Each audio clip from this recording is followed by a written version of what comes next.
Do you feel guilty for having left them? Do you go over the situation time and time in your head and think what you could have done differently in order for the situation to have worked? Do you constantly think that, you know what, maybe I was the problem, maybe I could have tried harder, maybe I could have loved them better, and maybe if we resolve things now, things will be better for our relationship. Maybe if we try it again, it would be better.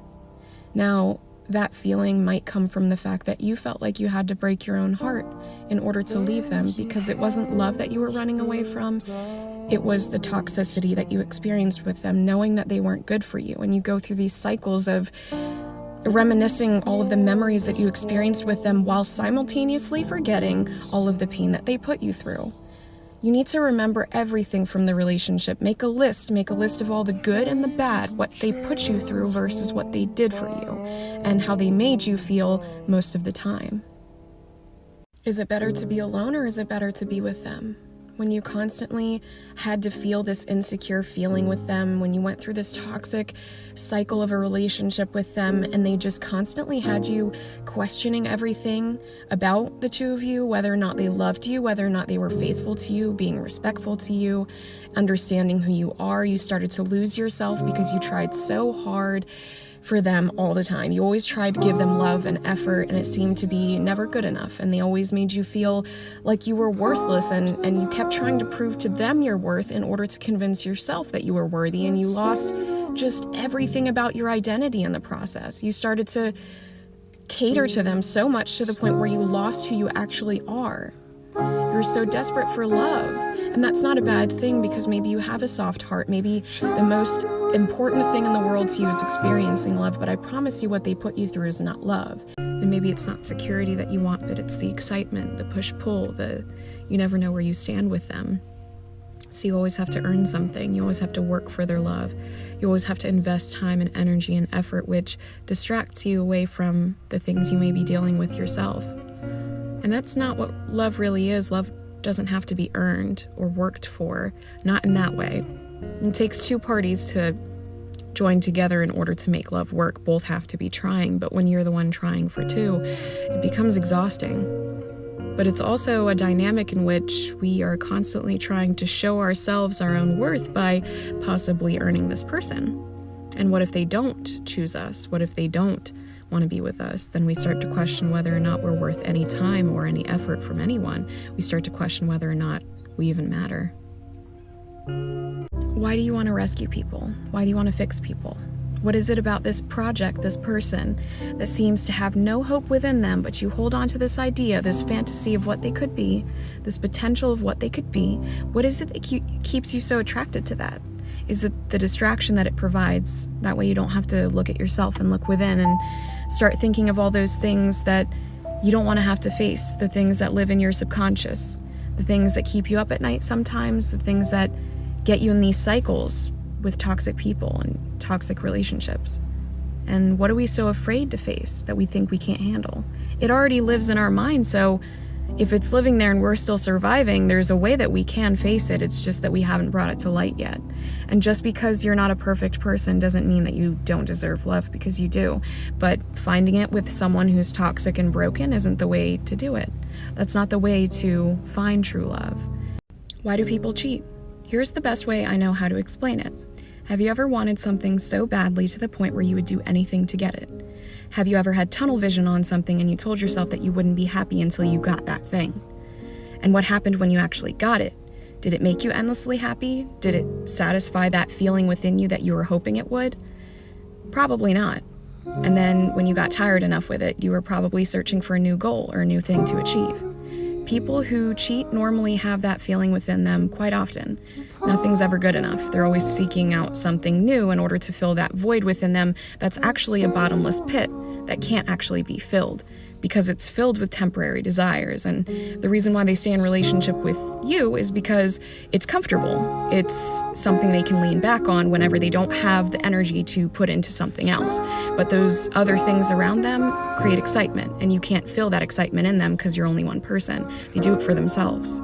Do you ever ask yourself why you keep attracting the same people? The same types of people? Why you keep getting in the same types of relationships, just with different bodies? It's the same thing, it's the same experience, just with a different person. And we start blaming ourselves as if there's no solution to it, as if we're cursed with this never-ending streak of bad luck in relationship. But that's not what it really is. You didn't deserve the way that those people treated you, and you don't deserve to be mistreated. But what we have to do is take responsibility for the ways that we may have encouraged someone to better take advantage of us. And that's not to say that you're not a strong person right now, but how could you better set up boundaries? How could you start saying no to someone who asks you to push your boundaries farther than what you're comfortable with? And when someone asks for your story, don't be so willing to tell them everything about you without them having earned your trust yet. Things like that can help protect us. Is it a fight to feel happy? Do you feel like it's a struggle just to get through the day? And maybe you're having spells of depression. Maybe your body's trying to tell you to slow down. And maybe what you think is negative emotion is actually you just needing some rest time because you've been going through so much, because you've had to face so much, because people have put you through experiences that you just feel have weighed on your shoulders for years. Take a breath. Give yourself a moment to calm down. Give yourself a moment to slow down. You don't always have to be doing something. You don't always have to distract yourself. You can get through emotions that you have inside of you. You just have to be brave enough to face them. And you don't have to do it alone. You can have support people around you. You don't have to constantly be this independent person. Life isn't meant for us to take on our own. Connection is something that we're supposed to desire as humans. And it's okay to not be okay. A letter to the person I loved. You stripped me of my security. You took everything from me. You broke me down long enough to control me, to make me isolate myself from everyone in my life, to make me cry and laugh in my face. You made me feel weak, weaker than I've ever felt in my life, and you made me feel like I was worth nothing and that no one besides you could ever want someone like me. I was ruined. And who would want someone like me? Because I'm broken, right? Because I needed help, right? Because my requests in the relationship were too much, right? Who would want to deal with that? You literally attacked me for everything that I was and everything that I am. And you made me feel shameful of myself. And I will never forgive you for that. But I can forgive you to bring peace within myself. I will never let you control me again. I'm free. You lost yourself trying to keep the relationship together, and whether they left you or you left them, you're frustrated because you just can't seem to get over it.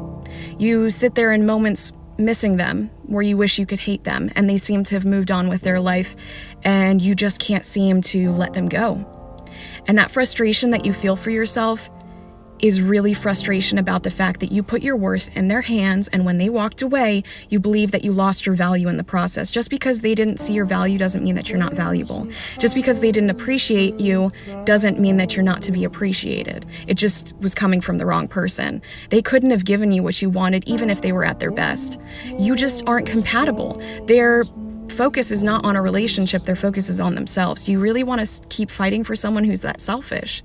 If you were really honest with yourself, do you like the things about them, or is it just comfortable to keep holding on to the same person that you know? You can get over this. Fix your crown, claim your worth, stand in your power. Do you feel like you're addicted to them? Can you not seem to get them off of your mind? Do you feel like everything you think about during the day surrounds them, and you can't even focus on things because they're always on your mind, and when they do something terrible to you, you always forgive them because you just can't seem to let them go? Now, toxic relationships create a toxic cycle, just like a drug addiction. You become addicted to them, addicted to the highs and lows, and when you experience the lows, it triggers that same desire, this unfulfilled desire to be around them. You can never get enough of them. You can never have too much of them. And then the highs make you feel like you're loved, make you feel like they feel the same way towards you, that they don't want to lose you. But the problem is, the way that they're feeling isn't real. They wouldn't have put you through that emotional roller coaster if they actually cared about you. And you have to trust your gut when it says there's something wrong in this situation. Anxiety is an indicator something's wrong.